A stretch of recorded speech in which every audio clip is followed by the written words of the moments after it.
शान्ताकारं भुजगशयनं पद्मनाभं सुरेशं विश्वाधारं गगनसदृशं मेघवर्णं शुभांगं लक्ष्मीकान्तं कमलनयनं योगविद्यानगम्यं वन्दे विष्णुं भयभवहरणं शर्वलोकैकनाथं कृष्णाय वासुदेवाय हरे परमात्मने प्रणतक्लेशनाशाय गोविन्दाय नमो नमः। मंगलम भगवान विष्णु मंगलम गरुड़ध्वज मंगलम पुंडरीकाक्ष मंगलाय तनो हरि। गुरुर्ब्रह्मा गुरुर्विष्णु गुरुर्देवो महेश्वर गुरु साक्षात् परम ब्रह्म तस्मै श्री गुरुभ्यो नमः। बोले लक्ष्मण भगवान की जय, सत्यनारायण भगवान की जय। आइए श्री सत्यनारायण व्रत कथा मैं आचार्य चंद्रभूषण, मेरे YouTube चैनल को आप सब्सक्राइब करें, लाइक करें, शेयर करें। बोले सत्यनारायण भगवान की जय। एकदा नैमिषारण्ये ऋष्या शौनकादयौ राजनुम्या सर्वेषु तं पौराणिकं खलु। सत्यनारायण व्रत कथा कलिकाल के लिए सबसे उत्तम कथा है। ठीक है, सत्यनारायण व्रत कथा में लिखा है कि जो तीर्थ व्रत करने से जो फल मिलता है, बड़े बड़े यज्ञ करने से जो फल मिलता है, वो भगवान सत्यनारायण की व्रत कथा से प्राप्त होता है और सबसे सरल है। श्रद्धा भाव भक्ति से सब कुछ होना चाहिए। श्रद्धा भी होनी चाहिए, भाव भी होनी चाहिए और साथ में हमारे पास खर्च करने के लिए पैसा भी होना चाहिए। और मेन बात है कि श्रद्धा, बिना भाव का कोई भी काम नहीं होता है। तो श्रद्धा और भाव से जो भगवान सत्यनारायण की व्रत कथा करता है, भगवान उसकी मनोकामना जरूर करते हैं। और विधि सत्यनारायण भगवान की व्रत कथा की है कि आप सत्यनारायण व्रत आप कभी भी रख सकते हैं। पूर्णमासी तो है ही है, अगर पूर्णमासी को नहीं कर सकते तो संक्रांति को कर सकते हैं, रविवार को कर सकते हैं। ठीक है, और भगवान की पूजा कथा पढ़ करके भगवान को बोला केले और चूरमा जो आपने प्रसाद बनाया है, ये बोला अवश्य चढ़ाना चाहिए। सवैया जैसे 100 रुपया है एक मुट्ठी का, और ऐसा ऐसा सवैया के भगवान को अर्पण करना चाहिए। तो आप बड़े भाग्यशाली हैं, आप सत्यनारायण व्रत कथा सुन रहे हैं। तो सबसे पहले वेद व्यास जी ने मंगलाचरण किया। जितने भी पुराण हैं, 18 जो पुराण हैं, जितने शास्त्र हैं, वो वेद व्यास जी ने लिखे। किसने लिखे? वेद व्यास महाराज ने उनकी रचना की है। और सूत जी महाराज ने उन पुराणों को सुनाया। सूत जी महाराज ने उन पुराणों को सुनाया और 88,000 ऋषि मुनियों ने उन पुराणों को सुना। और आज तक हम लोग सुनते आ रहे हैं, आगे भी सुनते रहेंगे। तो वेद व्यास जी कहते हैं कि एक समय नैमिषारण्य तीर्थ है। नैमिषारण्य तीर्थ का है उत्तर प्रदेश में, सीतापुर डिस्ट्रिक्ट में है, गंगा जी के किनारे। वहाँ पर 88,000 ऋषि मुनि बैठे हैं और समस्त ऋषियों ने पुराण वेता, जो पुराणों के ज्ञाता हैं, सूत जी महाराज से पूछा कि हे प्रभु, जिस व्रत या तप से अपना अभिष्ट मतलब अपना कल्याण हो, ऐसा कोई व्रत हमें बताइए। हे महर्षि, आपके कहे अनुसार सूत जी ने कहा। फिर सूत जी महाराज ने उत्तर दिया कि इस प्रकार एक समय ही 88,000 ऋषि मुनियों सुनो कि जैसे आप मेरे को पूछ रहे हैं कि कोई व्रत तप बताइए, इसी प्रकार से बोला। एक बार नारद जी ने लक्ष्मीपति, लक्ष्मी के पति कौन है? भगवान विष्णु। तो विष्णु भगवान से पूछा, जिस प्रकार से महर्षि नारद जी ने भगवान विष्णु से पूछा, उसी प्रकार आप मेरे को पूछ रहे हैं। और जो कथा भगवान नारायण ने नारद जी को सुनाई है, वो कथा मैं आप लोगों को सुनाता हूँ कि आप लोग ध्यान पूर्वक से सुने। एक समय योगी राज, योगियों में जो था, योगियों के जो राजा है नारद जी हैं, योग ऋषि नारद जी दूसरों के जन कल्याण के ऊपर कृपा करने की कामना से प्रत्येक लोकों में घूमे हैं। स्वर्ग लोक में गए, पाताल लोक में गए, देव लोक में गए, इंद्र लोक में गए, अनेक लोकों में घूमते घूमते कहाँ पहुंचे? मृत्यु लोक। इसका नाम क्या है? मृत्यु लोक। मृत्यु लोक। मृत्यु लोक क्यों है इसका नाम? क्योंकि आज जिसका जन्म हुआ है, उसने मरना ही निश्चिंत है। चाहे मनुष्य है, चाहे पशु है, चाहे कीट है, पतंग है, पक्षी है, यहाँ तक कि भगवान भी संसार में आए हैं, उन्होंने अपने अपना कार्य किया और वो चले गए। पुराणों में लिखा है कि अगर किसी के पास इसका कोई रोकने का साधन होता ना, कोई उपाय होता, तो बड़े बड़े राजा महाराज आज यहीं बैठे होते, लेकिन इसका उपाय किसी के पास नहीं है। मतलब जो आया वो जाएगा। तो मृत्यु लोक में जब आए तो यहाँ पर सारे प्राणियों को अपने अपने कर्मों से दुखी देखा। सारे प्राणियों को अपने अपने कर्म से दुखी देखा। कोई काहू न को, उस रास में लिखा है, काहू न को सुख दुख करिदाता निज किरत कर्म भोग रहा था। न बोला किसी को दुख देता है, न बोला किसी को सुख देता। अपने अपने कर्मों से सब दुखी भी हैं और सुखी भी हैं। जब यहाँ पर आए सबको अपने अपने कर्मों से दुखी देखा तो नारद जी कहाँ पहुँच गए? विष्णु लोक को पहुँचे। कहाँ पहुँचे? विष्णु लोक में। और वहाँ पर भगवान ने सत्यनारायण भगवान का रूप देखा। वहाँ पर भगवान शेष सैया पर विराजमान, श्वेत वर्ण, भगवान का कैसा वर्ण है? सुंदर श्याम वर्ण है। 4 भुजाएं प्रभु की, एक हाथ में शंख, एक हाथ में चक्र, एक हाथ में गदा, एक हाथ में पद्म, सुंदर बनवाला पहने हुए ऐसे चतुर्भुज रूप को देख करके नारद जी भगवान की स्तुति करने लगे, भगवान को बार बार प्रणाम करने लगे। हे प्रभु, आदि आपका न आदि है, न मध्य है, न अंत है। बोला आपका कोई रूप नहीं है और कोई गुण नहीं है, और फिर भी क्या आपने सृष्टि के आधार हो। सारे जगत के मालिक कौन है? भगवान नारायण। सृष्टि के आधार हो गए, आपको नमस्कार नमस्कार। इस प्रकार से नारद जी ने उनकी बड़ी प्रशंसा की। और मन और वाणी को क्यों बोले? क्योंकि मन बहुत तीव्र गति से भागता है।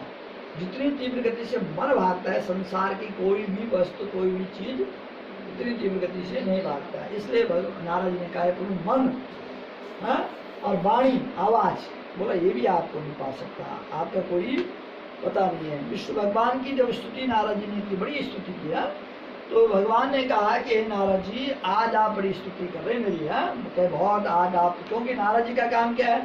नारायण नारायण क्षण भर में आंख देखे, नारद भगवान के दर्शन के, वहाँ शिव लोक के दर्शन के, ब्रह्मा जी के दर्शन के, क्षण भर में। लेकिन आज नारद जी भगवान की स्तुति कर रहे हैं, तो भगवान समझ गए कि नारद जी को आज कोई काम है ना। किसी से अगर कोई काम होता है तो बड़ी अन्य विनय करनी पड़ती है ना। तो इस प्रकार से तो नारद जी ने कहा कि हे प्रभु, मृत्यु लोक के जो प्राणी अपने अपने कर्मों से दुखी हैं, उनके कल्याण के लिए कोई उपाय बताइए। तो भगवान ने कहा हे नारद जी, आपने जगत कल्याण के लिए बात पूछी है, तो मैं उसका आपको उपाय अवश्य बताऊंगा। तब भगवान ने कहा हे प्रभु, मैं आपको प्रेम वश, भगवान कह रहे हैं कि हे नारद जी, मैं प्रेम वश आपसे कहता हूँ, भगवान सत्यनारायण का व्रत है, कलिकाल के लिए क्या है? भगवान सत्यनारायण का व्रत है। उस व्रत के करने से मनुष्य की मनोकामना पूर्ण हो जाएगी। इस प्रकार से भगवान ने कहा। तो नारद जी ने कहा कि भगवान उस व्रत को कैसे करना है, किस प्रकार से करना है, किस दिन करना चाहिए? तब भगवान ने कहा यस्मिन कस्मिन दिने दिने। बोला भगवान सत्यनारायण के व्रत कथा आप कभी भी किसी भी दिन कर सकते हैं। सुबह कर सकते हैं, दिन में कर सकते हैं, शाम को कर सकते हैं, रविवार को कर सकते हैं, संक्रांति को कर सकते हैं, पूर्णमासी तो है ही है। तो यस्मिन कस्मिन किसी दिन कर सकते हैं। और दूध, दही, चाय, शक्कर, घी, फल, फूल, इनका जो है तो भगवान को अर्पण करना चाहिए। और अपने भाई बंधुओं को हो सके, बोला अपने भाई बंधुओं को बुलाएं, रिश्तेदारों को बुलाएं, पर कोरोना काल चल रहा है इसलिए किसी को बुला नहीं सकते। और अपने पुरोहित को बुलाएं, भगवान सत्यनारायण की व्रत कथा को सुने और भगवान की भक्ति करें। बोला कथा सुनने के पश्चात भगवान का कीर्तन करें, भजन करें, और हो सके तो रात्रि जागरण करें, नहीं तो प्रसाद ले और अपने अपने घर को जाए। बोला कथा सुनने के बाद प्रसाद अवश्य लेना चाहिए। बोले सत्यनारायण भगवान की जय। द्वितीय अध्याय। सूजी ने कहा कि हे ऋषियों, जिसने व्रत किया उस कथा को मैं कहता हूँ। सूजी महाराज ने कहा कि सबसे पहले जिन्होंने सत्यनारायण भगवान व्रत कथा को किया है, बोला वो कथा मैं आपको सुनाता हूँ। सूजी किसको कह रहे हैं? 88,000 ऋषि मुनियों को बता रहे हैं। काशीपुरी नामक सुंदर नगर में एक ब्राह्मण देवता रहते थे। भूदेवो हुआ, पृथ्वी का जो देवता है वो ब्राह्मण देवता, ऐसे शास्त्रों में लिखा है और सत्यनारायण व्रत कथा में भी लिखा है कि भू देवो भव, भूमि का जो बोला देवता है वो ब्राह्मण है, ठीक है। और प्रत्यक्ष देवता कौन है? सूर्य नारायण, अग्नि, चंद्रमा, पृथ्वी, गौ, गंगा, हवा, ठीक है। ये रात, दिन रात, ये प्रत्यक्ष देवता है। आप इनके दर्शन कर सकते हैं। जो ब्राह्मण वो दुखी रहते थे। क्यों दुखी रहते थे? क्योंकि वो रोज कर्म करते थे, पूजा पाठ इधर उधर जाते पर, लेकिन उनको जो दक्षिणा मिलती थी उससे उनका पूरा नहीं होता था। कई बार आम व्यक्तियों का भी होता है, बहुत काम करते हैं, काम चलाते हैं, पर लेकिन नहीं पूर्ति होती है, तो फिर हम कुछ न कुछ उसके लिए उपाय ढूंढते हैं, करते हैं।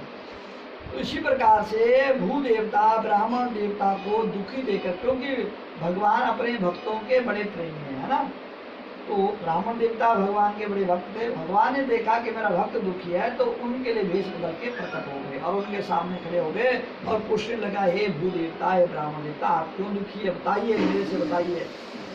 तो ब्राह्मण देवता ने उनको प्रणाम किया। हे ब्राह्मण देवता, आप मेरे बारे में पूछ रहे हैं, तो बोला मैं रोज कर्म करता हूँ पर उसके फलीभूत नहीं होता है, उसका कोई उपाय बताइए। तो ब्राह्मण देवता जो भगवान का भेष बदल के आए थे, उन्होंने बताया कि तुम पूर्णमासी को भगवान सत्यनारायण की व्रत कथा करना, उससे आपकी मनोकामना पूर्ण हो जाएगी। ब्राह्मण देवता ने जब ब्राह्मण के मुख से इस प्रकार की वाक्य सुने, तो वो उसके मन में बड़ी उत्सुकता हो गई है, बड़ी प्रसन्नता हो गई कि उन्होंने मेरे को उपाय बताया, मैं उसको अवश्य करूँगा। तो कुछ टाइम के बाद पूर्णमासी थी, ब्राह्मण देवता ने बड़ी श्रद्धा और भाव से अगले दिन, जब पूर्णमासी वाले दिन प्रातः काल उठ करके और हाथ में जल लिया, संकल्प लिया कि हे प्रभु, हे नारायण, हे सत्यनारायण भगवान, आज भिक्षा से जो कुछ भी मुझे धन की प्राप्ति होगी, मैं आपकी कथा कराऊंगा। भगवान की ऐसी कृपा हुई कि उस दिन ब्राह्मण देवता को अच्छी दक्षिणा मिली और भगवान की पूजन की सामग्री दूध, दही, शहद, शक्कर, घी, फल, मिठाई, वस्त्र आदि आदि सारा सामग्री ला करके और अपने भाई बहनों को, रिश्तेदारों को, सबको बुला करके ब्राह्मण देवता ने बड़े श्रद्धा, भाव, भक्ति, विश्वास के साथ, विश्वासम फलदायकम, जब हम कोई पूजा करते हैं, पाठ करते हैं, कर्म करते हैं, तीर्थ करते हैं, व्रत करते हैं, तो उसमें विश्वास होना चाहिए। अगर विश्वास नहीं तो बोला उसकी फल की प्राप्ति नहीं होती है। तो विश्वास के साथ में ब्राह्मण देवता ने भगवान का व्रत किया। उस सत्यनारायण भगवान के व्रत के प्रताप से उस ब्राह्मण के घर में सुख, संपत्ति, पुत्र, पौत्र सब संपन्न होता है। और इस प्रकार से प्रत्येक महीने ब्राह्मण देवता भगवान सत्यनारायण की व्रत कथा करने लग गया। एक रोज कथा और भी चायल पैल घर में था, उसी समय एक लकड़ी बेचने वाला घर पे आया, लकड़ियां रख करके घर में आया, उसने जलपान किया और पूछने लगे, ये क्या हो रहा है, क्या हो रहा है, क्या चायल पैल है? तो सबने कहा भैया ब्राह्मण देवता को पूछ ले। तो लकड़हारे ने भी ब्राह्मण देवता को पूछ के बोला, महाराज आप ये क्या कर रहे हैं और आपके यहाँ ऐसा चायल पैल कैसे हो गया? तो उसने बोला, भैया सत्यनारायण भगवान की कृपा है, इस प्रकार से मैं व्रत करता हूँ और उनकी कृपा से मेरे घर में सुख संपन्न हो गया। लकड़हारे ने भी अपनी लकड़ियां सिर पे रख करके निकल पड़ा और मन में विचार कर रहा था कि प्रभु मेरे को भी ऐसी कृपा करो कि मैं भी आपकी कथा कर पाऊँ। लकड़हारा जिस तरफ जा रहा था उधर न जाते हुए और दूसरी तरफ निकल गया और वहाँ धनवान लोग रहते थे। उस दिन उसको लकड़ी के 4 गुना दाम अधिक मिल गया और उसकी खुशी का ठिकाना रहा और भगवान के पूजन की सामग्री, दूध, दही, शहद, शक्कर की समस्त सामग्री ले आया और जो उसको रास्ते में मिला सब व्यक्ति को, सारे भक्तों को उसने कहा कि भैया शाम को आ जाना, आज मेरे घर में कथा है। इस प्रकार से उसने सबको बोला और श्रद्धा भाव भक्ति से उसने भगवान श्री राम की कथा की और प्रसाद ग्रहण किया, रात्रि में जागरण किया। यहाँ सुख होकर के वो लकड़हारा कहाँ पहुँच गया? स्वर्गलोक को पहुँच गया। जो भगवान सत्यनारायण भगवान की भक्त कथा को श्रद्धा भाव भक्ति के साथ करता है, भगवान उसकी मनोकामना पूर्ण करते हैं। बोले सत्यनारायण भगवान की। श्रीमन नारायण नारायण नारायण, श्रीमन नारायण नारायण नारायण, बद्री नारायण नारायण नारायण, श्रीमन नारायण नारायण भगवान की जय। तृतीयो अध्याय। सूजी कहने लगे कि हे श्रेष्ठ मुनियों, मैं आगे की कथा कहता हूँ, तुम सुनो। पहले उल्मुख नाम का बुद्धिमान जितेंद्रिय सत्यवादी राजा था। वह धर्मात्मा, नित्यपति, देव मंदिरों में जाता, ब्राह्मणों को दान देता है, और उसकी स्त्री लावण्य कमल वदना पतिव्रता, वे दोनों भद्रशिला नदी के तट पर सत्यनारायण भगवान का भक्त कर रहे थे। इतने में वहाँ एक साधु नामक व्यापारी आ गया है? धन से भरी हुई नाव को नदी के किनारे ठहरा करके वहाँ वह वैश्य व व्यापारी राजा को व्रत करते हुए नम्रता पूर्वक मंदिर में गया। उसने मंदिर में चहल पहल देखा और सबसे पूछने लग गया, ये क्या हो रहा है, क्या हो रहा है। लोगों ने कहा, भैया राजा को जाके पूछो। वैश्य ने राजा को पूछा कि हे राजन, आप भक्ति युक्त चित्त से क्या कर रहे हो? तो राजा ने कहा कि भैया मैं महान अतुल तेजस्वी भगवान सत्यनारायण भगवान की भक्त कथा कर रहा हूँ, और संततिदायक, कौन सा? संतान प्राप्ति के लिए है? पहले के जमाने में जिसकी जितनी संतानें होती थी उसको उतना धनवान मानते थे, सौभाग्यवान मानते थे। आज कलयुग में उसका उल्टा हो गया है? जिसके बाद हाथी घोड़े, जिसका कोई काम नहीं है, मकान 10-10 लोगों के पास मकान है, 10-10 मकान है, खाने वाला कौन है? एक। जिसके 2-4 संतानें होंगी उसके 2-4 मकान अपने आप बनेंगे। ये लोगों की दिमाग की जो मेंटलिटी वो खराब हो चुकी है। शास्त्रों में लिखा है कि जिसकी जितनी संतान है वो उतना ज्यादा संततिवान, उतना ज्यादा भाग्यवान। क्यों? उसके जितने बच्चे जिस शहर में जाएंगे उसके उस शहर में जाके उसका नाम होएगा। जितनी दिशाओं में उसकी लड़कियां होगी उतनी दिशाओं में उसका नाम होएगा। अब किसी का एक लड़का है, किसी का एक लड़की है, तो शास्त्रों राजा ने क्या किया? संततिदायक मतलब संतान प्राप्ति के लिए मैं भगवान सत्यनारायण व्रत कथा कर रहा हूँ। और वैश्य की संतान नहीं थी, उसके मन में जिज्ञासा उत्पन्न हो गई। आज के डेट में लोगों को संतान की चाहना, अगर ये बोल देना उस मंदिर में जा करके खूब वर्षा होगी पैसे की, तो लोग दौड़े दौड़े वहाँ जाएंगे, वहाँ मौली बांधेंगे, ये करेंगे वो करेंगे। तो उसी प्रकार से उस वैश्य के मन में श्रद्धा उत्पन्न हो गई और राजा से विधान पूछने लगे कैसे कैसे इस व्रत को करते हैं, क्योंकि उसके घर में संतान नहीं थी, उसको चाह थी कि मेरी संतान हो। तो उसने राजा से सारा वृत्तांत सुनाया। राजा ने उसको सारा वृत्तांत सुनाया कि भगवान सत्यनारायण की व्रत कथा करनी चाहिए। तो राजा वो जो वैश्य है, साधु व्यापारी है, जब घर आया और अपनी पत्नी लीलावती को सारा महात्म्य सुनाया, व्रत का सारा महात्म्य सुनाया, और साथ में कहा कि जब हमारे घर में संतान होगी तब हम व्रत करेंगे। ब्राह्मण देवता ने कोई शर्त रखी? नहीं रखी। और जो लकड़हारा था उसने शर्त रखी? नहीं रखी। तो राजा कथा करता उसने शर्त रखी? नहीं रखी। पर यहाँ पर लाला जी ने शर्त रखी। तो भगवान की कृपा से कुछ समय के बाद, 1 साल के बाद उनके घर में लड़की का जन्म हुआ और उसका नाम रखा गया कलावती। वो लड़की इस प्रकार से बढ़ने लगे जैसे शुक्ल पक्ष का चंद्रमा बढ़ता है। अब भगवान इंतजार कर रहे हैं कि मेरी पूजा करेंगे लाला जी। लेकिन यहाँ उस लाला जी ने भगवान से दूसरा वादा कर लिया। कौन सा? कि प्रभु अब बार बार मैं कथा नहीं कर सकता हूँ, एक ही बार करूँगा जब लड़की की शादी। आज भी वो प्रथा है, आज भी कई जगहों में प्रथा है, लड़की की शादी हो या बेटे की शादी हो उसके बाद लोग कथाएं करवाते हैं। आज भी ये प्रथा कहीं कहीं चलती आ रही है। तो भगवान की कृपा से लड़की धीरे धीरे बड़ी हो गई, और जब उसे सखियों के साथ में खेलते हुए लड़की को देखा तो व्यापारी ने उसी समय दूत को भेजा, कंचन नगर जाके उसने एक सोग्यवाणी के पुत्र को ले आया। अपने भाई बंधुओं को पूछ पड़ताल करके अपनी पुत्री का विवाह कर दिया। और लेकिन शादी के टाइम भगवान सत्यनारायण भगवान की व्रत कथा करना भूल गया, और भूलने के कारण भगवान उसके ऊपर नाराज हो गए। और पहले अकेला था, अपने दामाद को साथ लेकर के व्यापार के लिए निकल पड़ा और राजा चंद्रकेतु के नगर में व्यापार करने लग गया। भगवान ने ऐसी माया फेरी कि राजा चंद्रकेतु के यहाँ चोरी करवा दी, और वो इल्जाम किसके ऊपर लग गया? व्यापारी के ऊपर लग गया। ससुर दामाद के ऊपर वो इल्जाम लग गया। बिना पूछे बिना जांचे उनको आदेश दे दिया राजा ने कि इनको कारागार में डाल दो।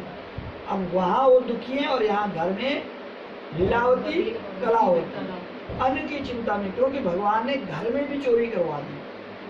जब संकट आता तो चारों तरफ से आता है ना। और कहते हैं कि ऊपर वाले की लाठी में आवाज नहीं होती है। तो अन्न की चिंता में लीलावती कलावती घर घर घूमने लगी। एक रोज कलावती रात्रि में जब आई, लीलावती ने पूछा, पुत्री तो अब तक कहाँ रही, बता तेरे मन में क्या है? मतलब बहुत हो गई है, आप क्यों तुम लेट आई?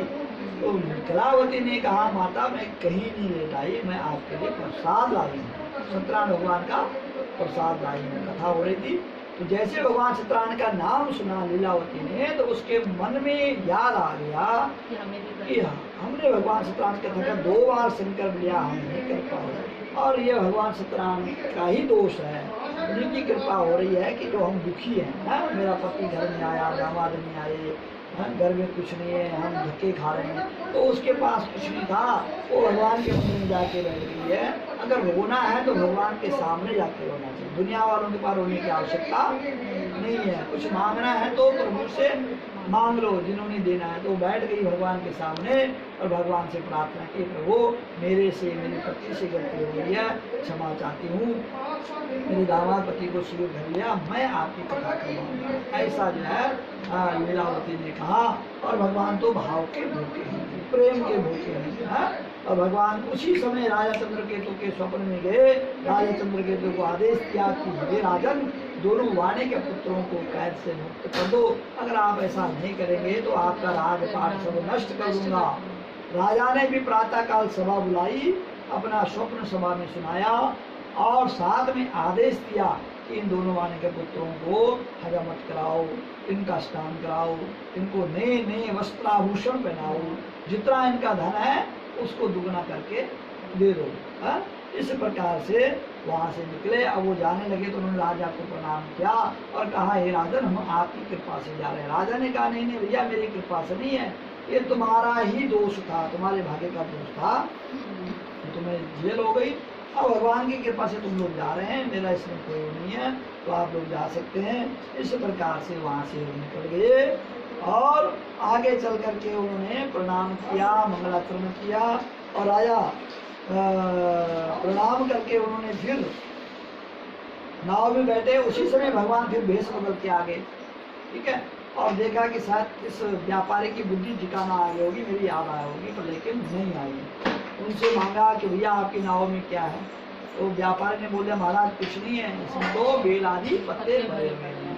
आज भी किसी को पूछो, भैया कैसे चला बस पड़ेगी, लाख रुपए, 2 लाख रुपए, 5 लाख रुपए कमाने वाले फिर भी कहते हैं चलो आजकल तो कोरोना है, सबकी हालत खराब हो रखी है, और लेकिन जब था तभी लोग गुजारा ही करते थे। तो जितना जो है मिल रहा है, जितना है उसमें ही प्रसन्न रहना चाहिए, उसी में तसल्ली रखनी चाहिए। आज कम है तो कम में ही प्रसन्न होगा, है ना, और कभी ज़्यादा है तो ज़्यादा। लोगों के पास नहीं है, फिर भी जो है पीछे टमाटर महंगे हो गए थे, हाय हाय मच गए, भाई टमाटर खाना बंद कर दो, ये जो चीज़ महंगी है उसको खाना बंद कर दो, अपने आप उसके रेट बंद हो जाएंगे। तो ये लोगों के अंदर दिमाग नहीं कि जब हमारे पास नहीं है खाने के लिए तो हम उस चीज़ को खाना बंद करें। दाल रोटी नमक, पुराने जमाने के लोग क्या खाते थे? नमक रोटी खाते थे, उसमें स्वस्थ रहते थे। तो जितना वो कहा है कि जितना है उतने में अपना गुजारा करना चाहिए। तो भगवान ने उसकी नाव में क्या कर दिया, बेल आदि पत्ते भर दिए। अब जब वो नाव ऊपर उठने लगी तो व्यापारी मूर्छित हो गया, गिर पड़ा। दावा ने समझाया कि इतना कुछ है, थोड़ा बहुत दे देते क्या फर्क पड़ता। बोला ये हाथ क्या है, देने के लिए है, हाँ ये हाथ क्या है, देने के लिए है। अगर हम मुट्ठी बांध के रखेंगे तो अगले जन्म में फिर ऐसा करना पड़ेगा, मांगना पड़ेगा, तो इसलिए अगले जन्म में मांगना पड़ेगा। इसलिए बोला देने वाली आदत डालो। दो उनको प्रणाम किया, उनकी प्रार्थना की, प्रभु आपको, हम तो अज्ञानी हैं, बड़े बड़े ब्रह्मा विष्णु आपको नहीं जान सकते हैं। तब भगवान उस संत महाराज ने बोला क्या चाहिए? बोला महाराज नाव को फिर पहले की जैसे भर दो। तो फिर संत ने आशीर्वाद दिया, बोला ठीक है जाओ। फिर उन्होंने वहाँ पर प्रणाम किया, पूजा की, अपने घर के नज़दीक चल पड़े। और जब घर के नज़दीक आए, दूध को घर मिला। पहले क्या होता था, दूत होते थे, संदेश वाहक होते थे, वो खबर करते कि भाई हम आ रहे हैं, जा रहे हैं।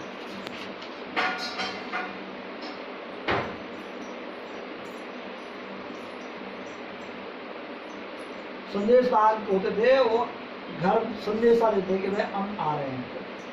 जो संदेश घर आया, उसने घर जाके समाचार सुनाया कि सेठ जी घर में आ गए। तो घर में पूजा कर रही थी कौन? लीलावती। उसकी खुशी का ठिकाना न रहा। वो भूल गई कि मैं पूजा कर रही हूँ। उसने अपनी पुत्री को कहा और पुत्री भी भूल गई कि मुझे प्रसाद लेना। और कहाँ आगे? नदी के किनारे आगे अपने पिताजी को मिलने, अपने पति को मिलने। जब वहाँ पर आए तो भगवान ने उनको क्या कर दिया? अदृश्य कर दिया। उसके पति को अदृश्य कर दिया, जिसके कारण से उसको दिखाई नहीं दिया। फिर वो विलाप करने लगे, सारा परिवार, सारा मोहल्ला तंग हो गया कि भैया ये इतने सालों के बाद घर आए, फिर इनको कष्ट आ गया। फिर उस व्यापारी ने कहा कि प्रभु मेरे से, मेरे परिवार से जो कुछ भूल हो गई हो उसको क्षमा करो। मैं एक बार नहीं, दो बार आपकी कथा कराऊंगा और विशाल विशाल कथा कराऊंगा। तब भगवान ने आकाशवाणी, तेरी पुत्री मेरा प्रसाद त्याग के आई है, अगर ये घर जा करके प्रसाद खा के आएगी तो इसका पति उसको अवश्य मिलेगा। वो घर गई, उसने प्रसाद खा के आई और फिर उसने अपने पति के दर्शन के, अपने पिता को बोला चलो अब घर चलें। तो वो घर जाके उन्होंने भगवान श्री कृष्ण की व्रत कथा की और उस कथा के प्रताप से वो जो व्यापारी था यहाँ सुख संपत्ति होकर के अंतिम समय वैकुंठ लोक को चला गया। बोले श्रीकृष्ण भगवान की। श्रीमन नारायण नारायण नारायण, भजमन नारायण नारायण नारायण, भद्रे नारायण नारायण नारायण। दयारविंद भवं भवानी सहितं नमामि। ओम जय लक्ष्मी स्वामी, जय लक्ष्मी रमणा। सत्यनारायण स्वामी, सत्यनारायण स्वामी, गणपत करमि। ओम जय लक्ष्मी रमणा, रतन जड़ित सिंहासन, अद्भुत जविदारे स्वामी, अद्भुत जविदारे। नारद करत निराजन, नारद करत निराजन, नंदात्मनि कारि। ओम जय लक्ष्मी रमणा, प्रकट भये कलिकारण, तुझको दर्श दियो स्वामी, तुझको दर्श दियो। जब बाद में कर लूंगी। रावण बन कर बूढ़ो, रावण बन कर कंचन माल दियो। ओम जय लक्ष्मी रमणा, वे मनोरथ वायु तरलाज स्वामी लरलालन, तो बल भोग प्रभु, तो बल भोग प्रभु हृदय चलेंगे। ओम जय लक्ष्मी रमणा, भाव भक्ति के कारण दिन दिन रो बदरो स्वामी, दिन दिन रो बदरो।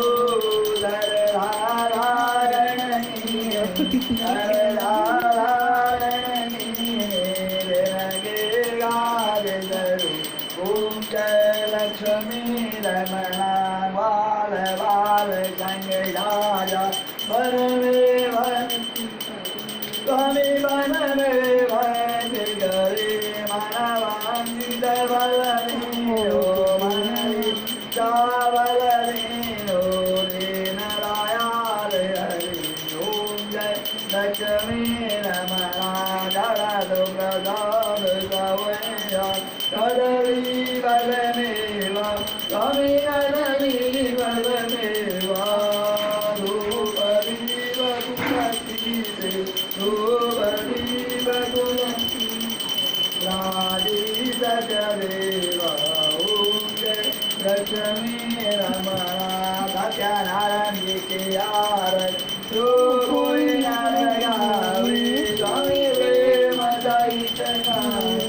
जय शिवानंद स्वामी मन भजन हरे, हरे स्वामी मन वांछित फल। ओम जय लक्ष्मी रमणा, ओम जय लक्ष्मी रमणा।